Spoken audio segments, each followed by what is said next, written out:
Buen día a todos. Junto a mi compañero Eric Cabrera presentamos nuestro working paper para la clase de Teoría Política, orientado por la profesora Maiden Solano. El estudio se titula Las protestas knock-ins en Estados Unidos, un análisis político sobre la polarización, la movilización social y los límites del poder presidencial de Donald Trump entre 2024 y 2026. Contexto del Estado. El punto de inflexión que altera el equilibrio constitucional contemporáneo ocurre en 2024, cuando la Corte Suprema de los Estados Unidos emite el fallo de Trump, United States, otorgando una inmunidad penal absoluta para aquellos actos tipificados como oficiales. Este blindaje judicial operó como el detonante directo para que a principios de 2025 y coincidiendo con la inauguración del segundo mandato de Donald Trump, el movimiento 50-501 articulará la consigna No Kings. No estamos ante una simple protesta coyuntural, el fenómeno evidencia una tensión geopolítica estructural de escala global. La disyuntiva entre la expansión de la seguridad nacional y la salvaguarda de las libertades civiles dentro de los regímenes. Problema. Al estudiar este escenario identificamos un problema que trasciende las fronteras estadounidenses. Las democracias occidentales experimentan una degradación incremental debido a la centralización del poder ejecutivo y al debilitamiento de sus contrapesos internos. Nuestro núcleo de investigación se sitúa justamente en esa brecha, evaluando si la movilización ciudadana posee la capacidad real y las herramientas metodológicas para actuar como un mecanismo efectivo de control democrático externo cuando las instituciones tradicionales fallan. La justificación es clara. El norteamericano funciona hoy como un laboratorio empírico indispensable para comprender la resiliencia institucional frente al auge global de los liderazgos autocráticos. Pregunta de investigación. Con este panorama sobre la mesa, la pregunta central que articula y dirige todo nuestro análisis político es la siguiente. ¿Cómo las protestas No Kings funcionaron como un mecanismo de resistencia democrática frente a las tendencias de concentración del poder ejecutivo en Estados Unidos entre 2024 y 2026? Hipótesis y matriz de variables. Frente a este interrogante, nuestra propuesta explicativa sostiene que el movimiento funcionó como un vector de resistencia civil masivo que logró visibilizar el descontento y presionar de forma directa la agenda política. Sin embargo, sus alcances para modificar la estructura institucional inmediata se vieron limitados por una polarización ideológica extrema y el despliegue del aparato de seguridad estatal.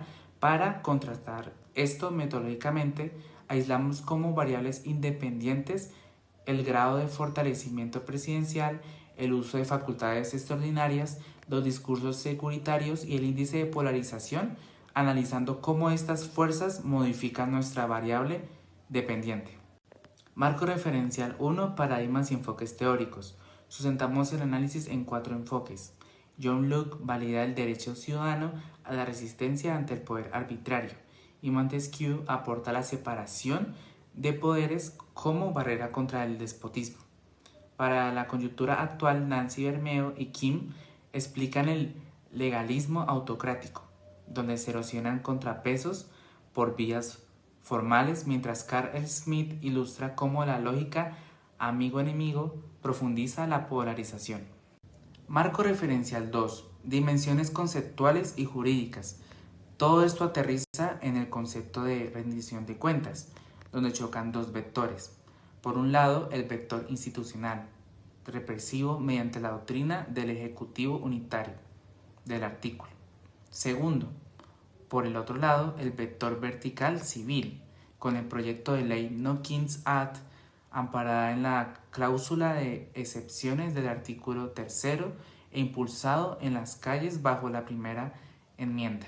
Para continuar con el marco metodológico para abordar este fenómeno político, definimos un enfoque cualitativo con alcance descriptivo y analítico. Elegimos el estudio de caso como estrategia metodológica porque nos permite explorar en profundidad las dinámicas entre la ciudadanía, el poder ejecutivo y las instituciones democráticas en un momento concreto.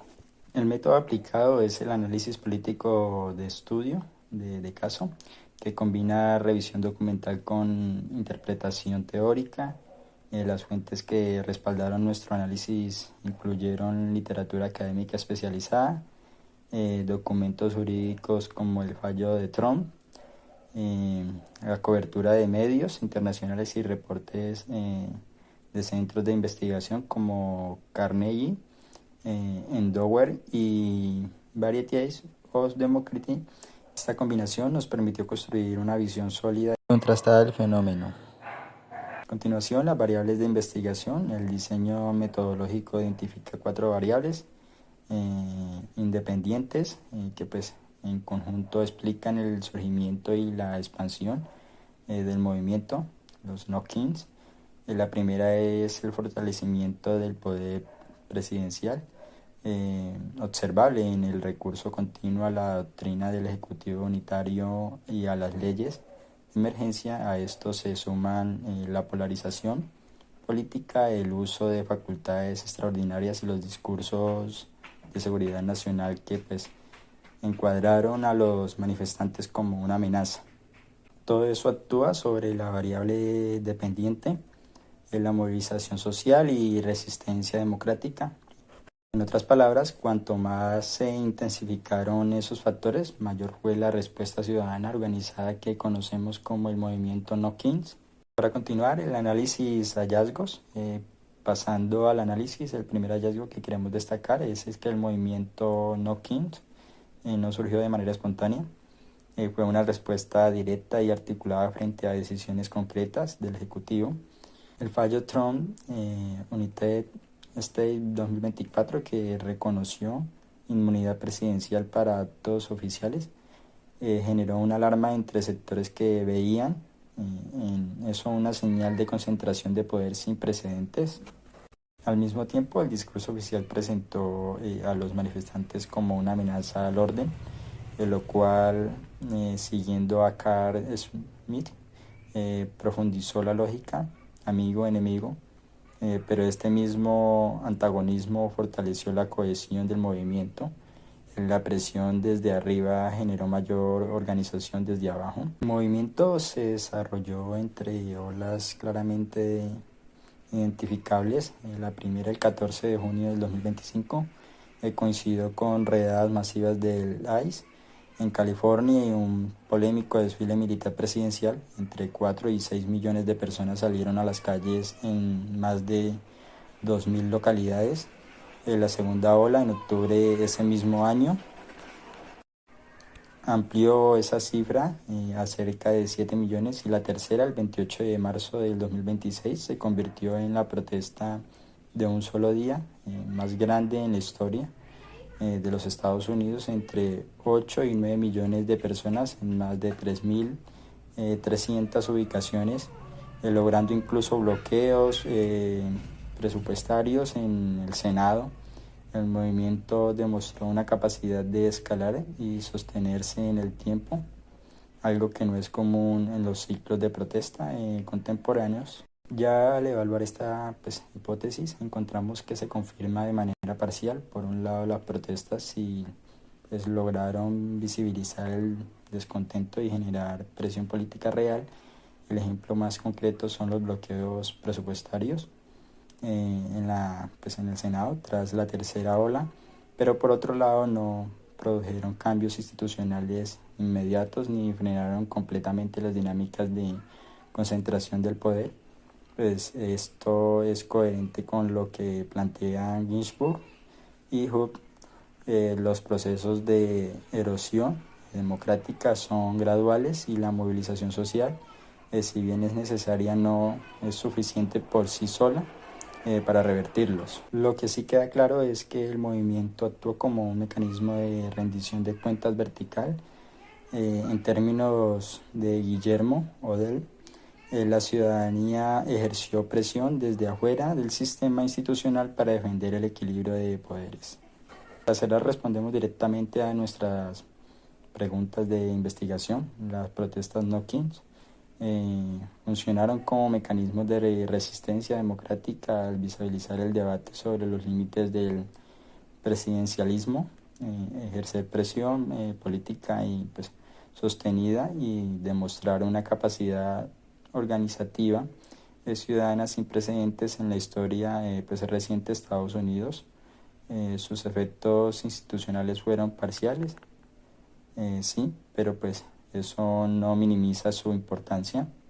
Desde el constitucionalismo de Locke y Montesquieu hasta la teoría de la acción comunicativa de Habermas, el estudio confirma que la participación ciudadana sigue siendo una pieza esencial pues del equilibrio democrático, incluso cuando el camino hacia el cambio institucional es lento.